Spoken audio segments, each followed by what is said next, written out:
everything, everywhere at once.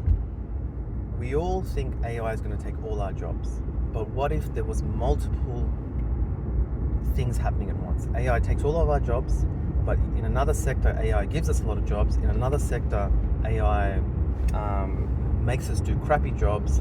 Again, in some sectors, we may go back to having jobs where it was really old jobs that we never expected to come back again, like farming. So everything, everywhere at once. What does that mean? If you look at China, Shenzhen, one of the most advanced cities in the world, they have drones flying and giving you food. They have robots, already happening, giving people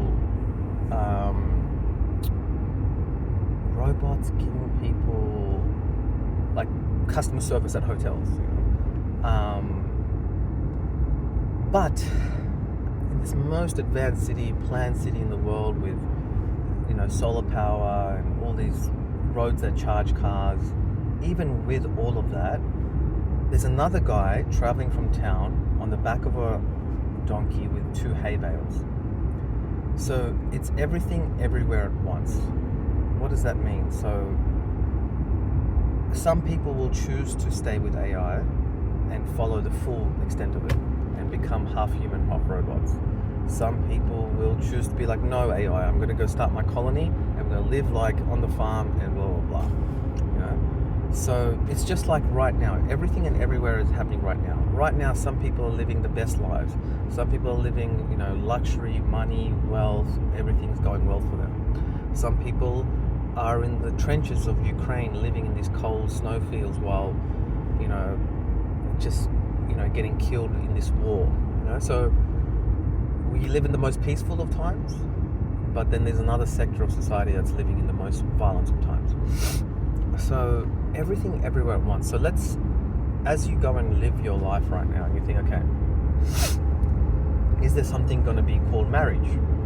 Maybe not. People are like, well, if a robot can do everything a man can do, I don't want a man, I'll just have babies using IVF. And the man can say the same thing about a woman. They can have babies through possibly, a womb will be created, out of a lab.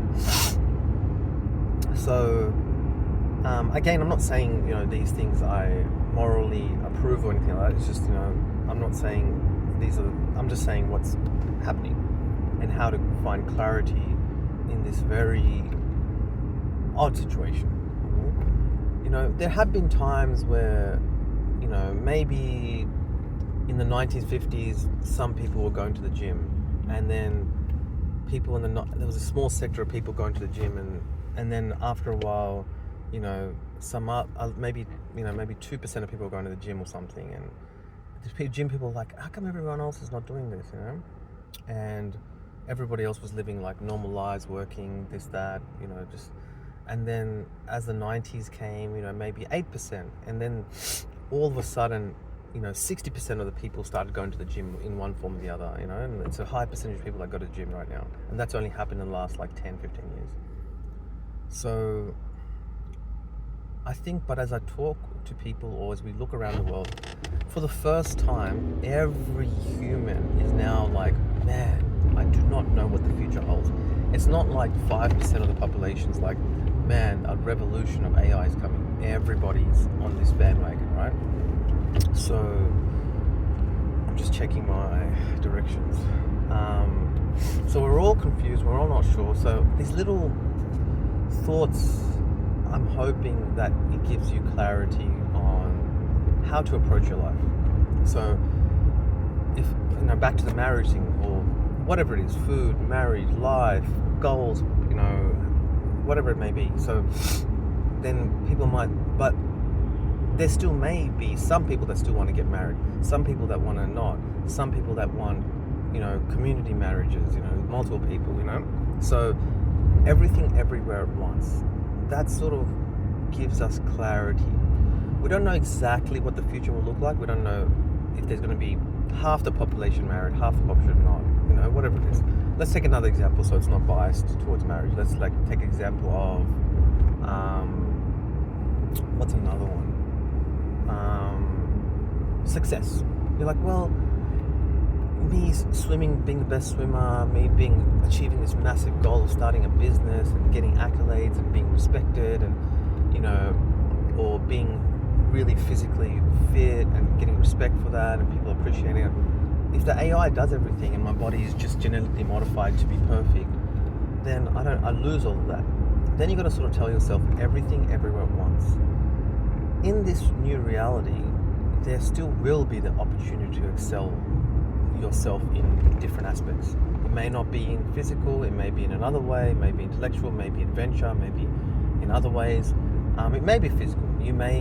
Everybody might have the perfect body, but you may have the even more perfect body, So whatever it may be, we don't know exactly, but I think the idea that everything everywhere at once. So next time you're sitting there in confusion going, okay, well, what does the future hold? Should I give up on studying because AI knows everything? And then you think everything everywhere at once. There will still be something called learning. We just don't know what it looks like. Does that help you? Maybe, maybe not. It does help me think, okay, well, keep going. Keep doing the fundamental core things that never change in humanity, which is individual will, trying to create something in this world that you want to see, being nice to each other, creating beautiful art. It's not like you're saying, well, AI will create, that's a good one actually. AI will create all the art, that's it. I'm gonna not be an artist, that's it. AI will create all. But not necessarily. Even in that situation, you may, as an individual being, be able to create an individual, very unique form of art that brings in new knowledge into the universe that the AI was not aware of. And the AI might incorporate it into their reality and steal it from you. But I guess that's a secondary. The point is that you brought something very unique from your unique individual perspective into the world out of thin air, and it was never created before. Which takes me to a side note. There was this writer, physicist called David Deutsch.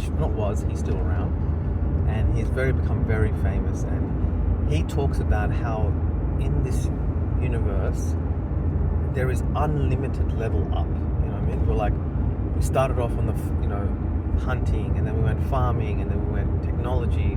And every time we hit this maximum level, it can't get any better. Well, he's saying that no matter how advanced we get, there's always more knowledge to be created. He calls his book The Beginning of Infinity, and I like that idea that no matter how massive AI becomes, in the scheme of the universe, it's still nothing. There's multiple layers on top of that to be created. So it's a beginning of infinity. I think that's a concept that's a very useful concept in your life, saying, well, okay,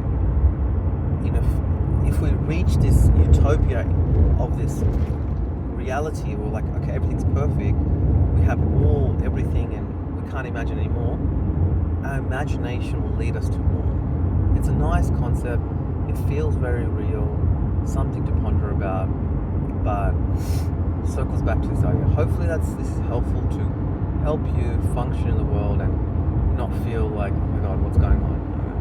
Because I feel for people as I look at the parents around them, they're being brave for their kids, they're going to their jobs, they're going, here you go, let's go out tonight, let's do this, and creating this safe world for their kids, even the older kids.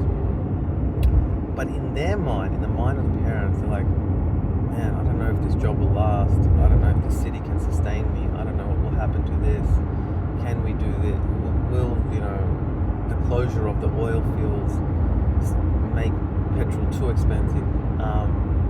So yeah,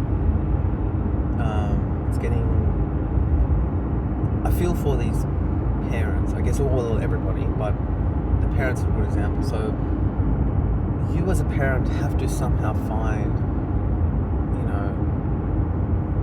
clarity in this chaos, and I think that's what I'm trying to do right